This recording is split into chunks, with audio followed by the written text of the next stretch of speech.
ಮುಂಜಾನೆಯ ಮಾತಿಗೆ ಎಲ್ಲರಿಗೂ ಸ್ವಾಗತ. ಇಂದಿನ ವಿಷಯ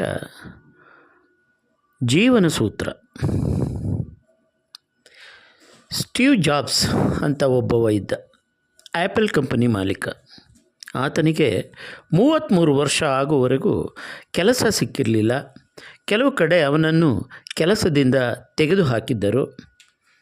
ಆಶ್ಚರ್ಯ ಏನೆಂದರೆ, ಅವನಿಗೆ 53 ವರ್ಷ ಆಗೋದ್ರೊಳಗೆ ಅವನು ವಿಶ್ವದ ಶ್ರೀಮಂತ ಆಗಿದ್ದ. 20 ವರ್ಷದಲ್ಲಿ ಆತ ಅತ್ಯಂತ ಶ್ರೀಮಂತ ಆದ. ಜಾಬ್ಸ್ಗೆ ಒಂದು ಸಂದರ್ಶನದಲ್ಲಿ ಪತ್ರಕರ್ತರು, ನೀವು ಇಷ್ಟು ಶ್ರೀಮಂತರು, ಇಷ್ಟೆಲ್ಲ ಕಂಪನಿಗಳು ಇದ್ದಾವೆ, ಇದನ್ನೆಲ್ಲ ಹೇಗೆ ನಿರ್ವಹಿಸುತ್ತೀರಿ? ನೀವು ಸುಖವಾಗಿದ್ದೀರಾ? ಒತ್ತಡರಹಿತರಾಗಿದ್ದೀರಾ?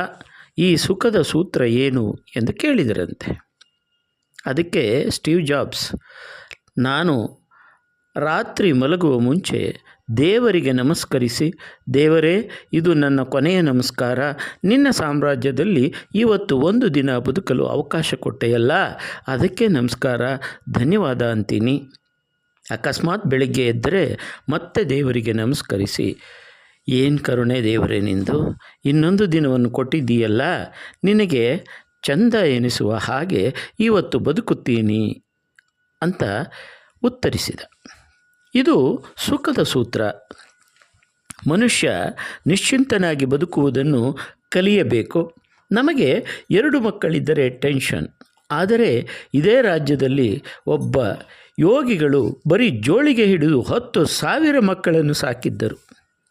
ತುಮಕೂರಿನ ಸಿದ್ಧಗಂಗಾ ಸ್ವಾಮೀಜಿಗೆ ಎಂದೂ ಟೆನ್ಷನ್ ಇರಲೇ ಇಲ್ಲ.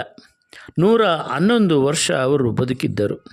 ನಮ್ಮ ಕತೆ ಹೇಗಿದೆ ಎಂದರೆ, 10 ವರ್ಷಕ್ಕೆ ಸೂಪರ್, 20 ವರ್ಷಕ್ಕೆ ಪವರ್, 30 ವರ್ಷಕ್ಕೆ ಪ್ರೆಷರ್, 40 ವರ್ಷಕ್ಕೆ ಶುಗರ್, 50 ವರ್ಷಕ್ಕೆ ಡೇಂಜರ್ ಲೈನ್, 60ಕ್ಕೆ ಡಮಾರ್. ಮುಗದೇ ಹೋಯಿತು ಕತೆ. ಮನೆಯಲ್ಲಿ ತಾಯಂದಿರು ಹಸುಗೂಸನ್ನು ಮೇಲಕ್ಕೆ ಹಾರಿಸುತ್ತಾರೆ. ತಾಯಿ 2 ಕೈ ಬಿಟ್ಟರೂ ಮಗು ಕಿಲಕಿಲ ಅಂತ ನಗುತ್ತಾ ಇರುತ್ತೆ. ದೊಡ್ಡವರನ್ನು ಹೀಗೆ ಮೇಲಕ್ಕೆ ಹಾರಿಸಿ 2 ಕೈ ಬಿಟ್ಟರೆ ಅವರು ಹಾಗೇ ಮೇಲಕ್ಕೆ ಹೋಗ್ತಾರೆ. ತಾಯಿ 2 ಕೈ ಬಿಟ್ಟು ಮೇಲಕ್ಕೆ ಹಾರಿಸಿದರೂ ಮಗು ಯಾಕೆ ನಗುತ್ತೆ ಗೊತ್ತಾ? ಮಗುವಿಗೆ ಒಂದು ಭರವಸೆ ಇದೆ, ತನಗೆ ಜನ್ಮ ಕೊಟ್ಟ ತಾಯಿ ಎಂದೂ ಕೈ ಬಿಡೋದಿಲ್ಲ ಅಂತ. ಹಾಗೆ ಭರವಸೆಯ ಮೇಲೆ ಬದುಕಬೇಕು. ನಾವು ಈ ಭೂಮಿಗೆ ಬರಲು ಕಾರಣವಾದ ಶಕ್ತಿ ಯಾವತ್ತೂ ನಮ್ಮ ಕೈ ಬಿಡುವುದಿಲ್ಲ ಎಂಬ ಭರವಸೆಯ ಮೇಲೆ ಬದುಕಬೇಕು. ಇಂತಹ ಭರವಸೆಯನ್ನು ಇಟ್ಟುಕೊಂಡು ನಿಶ್ಚಿಂತನಾಗಿ ಬದುಕುವುದೇ ಸುಖದ ಸೂತ್ರ. ಯುಕ್ತ ಆಹಾರ, ಯುಕ್ತ ಕೆಲಸ, ಯುಕ್ತ ನಿದ್ದೆ, ಇವೇ ಸುಖದ ಸೂತ್ರಗಳು. ಅದನ್ನು ಬಿಟ್ಟು ಮುಂದೆ ಯಾವಾಗಲೂ ಏನೋ ಆಗಬಹುದು ಎಂದು ಭಯಗೊಳ್ಳುವುದು, ಹಿಂದೆ ಏನೋ ಆಗತ್ತೆ ಅಂತ ದುಃಖ ಪಡುವುದು ಇರುವುದಿಲ್ಲ. ಇದು ಸುಖವನ್ನು ಕಸಿದುಕೊಳ್ಳುತ್ತದೆ. ವರ್ತಮಾನ ಬದುಕುವುದೇ ಜೀವನದ ಸಂತೋಷ.